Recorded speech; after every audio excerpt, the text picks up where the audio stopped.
जीवन में समस्याओं से कौन घिरा रहना चाहता है? कौन कठिनाइयों से घिरा रहना चाहता है? कोई नहीं। आप भी ऐसा नहीं चाहेंगे? तो ऐसा करने के लिए आप क्या करते हैं? सोचिए, मैं बताता हूं। ऐसा करने के लिए अधिकतर लोग कठिनाइयों से दूर भागते हैं, समस्याओं से दूर रहते हैं, और यही आप सबसे बड़ी भूल कर बैठते हैं।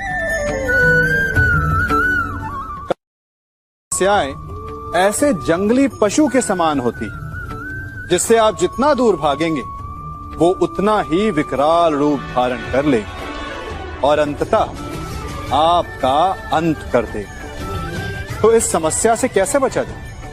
इसका हल क्या है? इस समस्या का हल है कि आप अपने परिश्रम से, अपनी लगन से, अपनी दृढ़ता से उस समस्या को छोटा कर दें। यदि नाविक को कुशल खेवैया बनना है तो वो शांत समुद्र में नहीं बन सकता, उसे तूफान का सामना करना पड़ता है। स्मरण रखिएगा। मैं क्या कर रहा हूं? मैं इस पौधे को सींच रहा हूं। आप भी ये कार्य प्रतिदिन करते हो। जब इस पौधे को जल देंगे तभी ये फलवित होगा, इसमें से फूल निकलेंगे, इसकी सुंदरता बढ़ेगी। परंतु प्रतिदिन ये कार्य करने के पश्चात भी हम इससे एक महत्वपूर्ण सीख लेना भूल जाते हैं।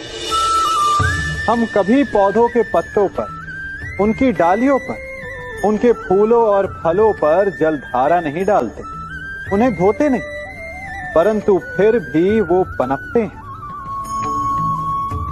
यदि जल जड़ में जाए, वही सफलता का मूल है। यदि आप एक बार में अनेक कार्य करने जाएंगे तो आपको एक कार्य में भी सफलता नहीं मिलेगी, परंतु यदि आप बुद्धिमता से, दृढ़ मन से एक कार्य साधेंगे तो एकाएक स्वतः ही सारे कार्य सध जाएंगे। जो आपका मूल है, जहां से आपको सिंचाई मिल रही है, यदि आपने उसी जड़ को छोड़ दिया तो एक सूखे पौधे की भांति आप भी सूख कर गिर जाएंगे और अंततः अपना अस्तित्व खो बैठे। कभी कभी हमें लगता है कि हमारे अपने, हमारे हितैषी, हमारे माता पिता को हमारे मन की बात ही नहीं समझ आ रही, जैसे उन्हें हमारे हर कार्य में, हर निर्णय में खोट दिखाई दे रहा हो। और ऐसे में हम कर बैठते हैं विद्रोह। ऐसी अवस्था में हमें वही अच्छा लगने लगता है जो हमारी मन की बातों का समर्थन करे। हम उसे ही अपना हितैषी समझ लेते हैं। परंतु जो आपसे मीठी बातें कर रहा हो वो आपका हितैषी है, ये आवश्यक नहीं। कुछ विषैले फूल बड़े सुंदर दिखते हैं, कुछ विषैले फल असाधारण रूप से बड़े स्वादिष्ट होते हैं, और ये भी आवश्यक नहीं कि हमारे रोगों का निदान करने वाली औषधि सदा मीठी हो। इसलिए विष और औषधि में अंतर को परखने का प्रयास करें।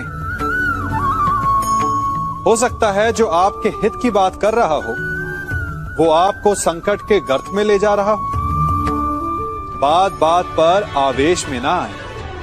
हो सकता है कि आपके माता पिता की कड़वी बातों में आपका ही हित छिपा हो। और माता पिता को भी प्रयास करना चाहिए कि यदि उनकी संतान अनुचित निर्णय ले रही है तो उसके अनुचित होने का भान प्रेम से करवाएं, दबाव और शासन से नहीं। क्योंकि कभी कभी कटु शब्द और कटु वचन अनुचित निर्णय को और पक्का कर देता है। जीवन में सभी केवल सफल होना चाहते हैं, केवल विजय चाहते हैं। कोई भी पराजित नहीं होना चाहता, कोई भी असफल नहीं होना चाहता, कोई भी नहीं चाहता कि उसके प्रयास व्यर्थ जाएं। यदि एक दृष्टिकोण से देखा जाए तो ये उचित भी है, परंतु असफलता में भी एक अच्छी बात छिपी होती है। कैसे? मैं बताता हूं। सफलता आपका परिचय संसार को देती है। विजय के पश्चात संसार आपको जानने लगता है और असफलता आपका परिचय संसार से करवाती है। पराजय के पश्चात आप अपने जीवन को जानने लगते हैं। इसलिए सफलता और असफलता से घबराए नहीं। यदि आपकी सोच सकारात्मक रहेगी तो यही असफलता, यही पराजय आपको और अधिक शक्तिशाली बनाकर प्रस्तुत करेगी और जीवन में विजयी बनाएगी। से ये सृष्टि बनी है। नदी की धारा और चट्टान के मध्य सदा संघर्ष रहा है, परंतु हर बार चट्टान की कठोरता को हारना पड़ता है और नदी की धारा कोमल होते हुए भी कठोर चट्टान को काट देती है। कभी सोचा है क्यों चट्टान इतनी कठोर और जल इतना कोमल, चट्टान इतनी दृढ़ और जल इतना लचीला, फिर भी सदा जल कठोर चट्टानों के मध्य से अपना मार्ग बना ही लेती है? कारण केवल एक है और वो है लगातार चलने की क्षमता। जल बढ़ता रहता है, चट्टान अडिग रहती है। इसी कारण जल चट्टान को काटकर मार्ग बना लेता है। इसलिए लगातार चलते रहिए, रुकिए मत, क्योंकि चट्टान जैसी हर समस्या को आप भी जल की तरह काट सकते। हम सब शीघ्र ही सफलता चाहते हैं, ढेर सारी संपत्ति और सुख चाहते हैं, और ऐसे में कई बार हम छोटे मार्गों का चयन कर लेते हैं। वो मार्ग जिनमें परिश्रम नहीं होता, जिनमें होता है तो केवल छल, कुटिलता और भाग्य का सहारा। जैसे कि जुआ। कोई जुए के खेल में धन लगाता है, कोई दांव लगाता है और ये भूल जाता है कि जुआ ऐसा दलदल है कि जिसमें एक बार गिरे तो सर्वनाश से पहले निकलना असंभव है।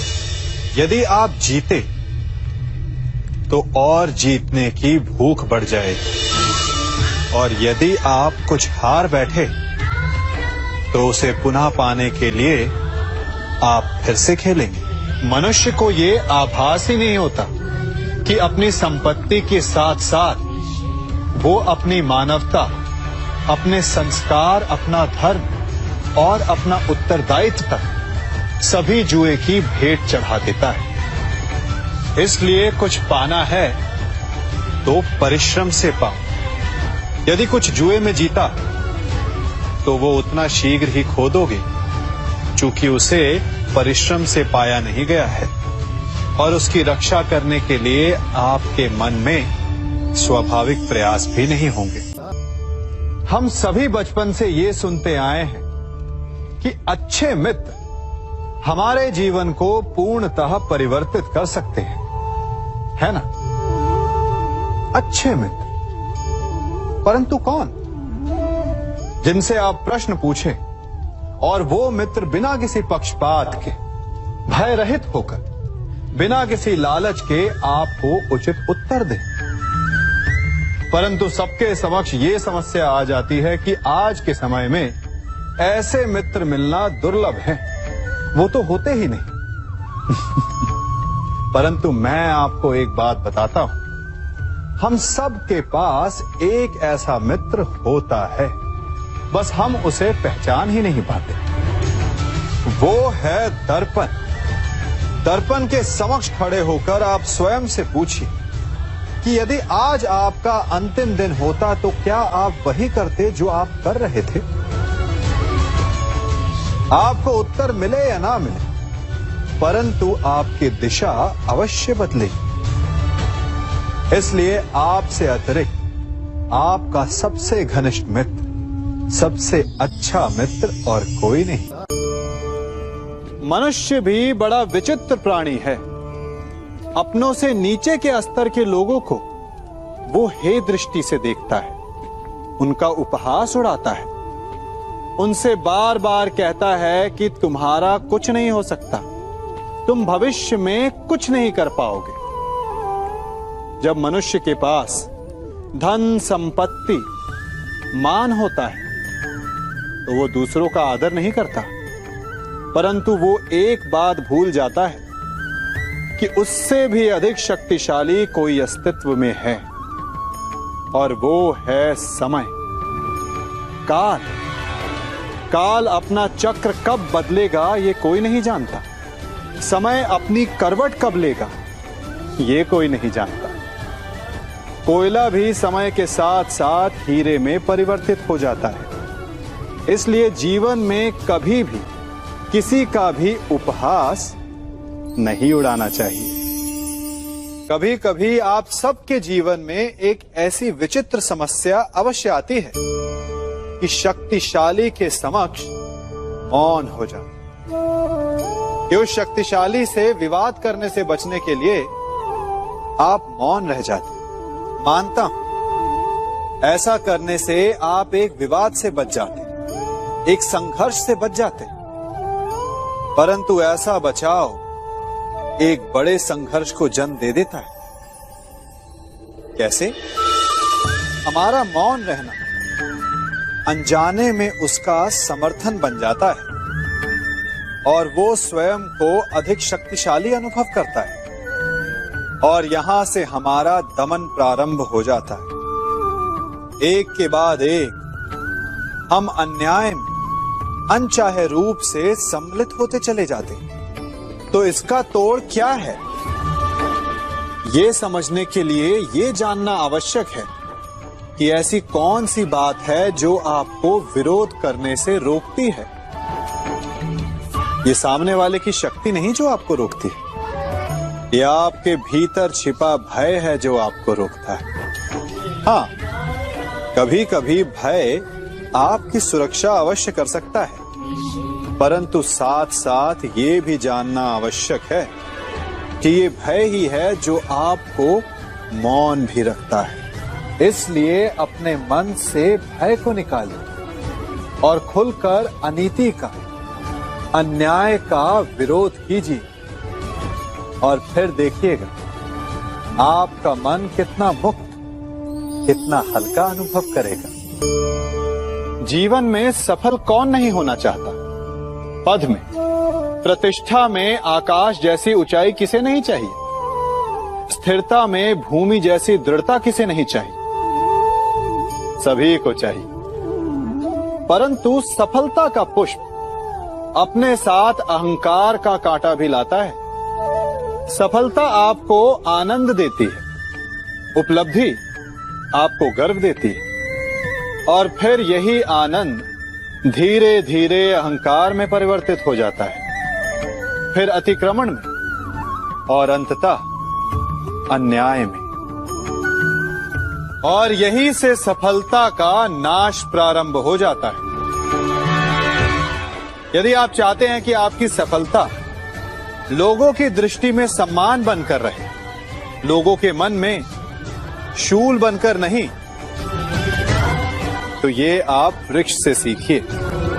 फलों से लदने के पश्चात वो झुक जाता है, उसी प्रकार सफलता मिलने पर विनम्रता अधिक आवश्यक है।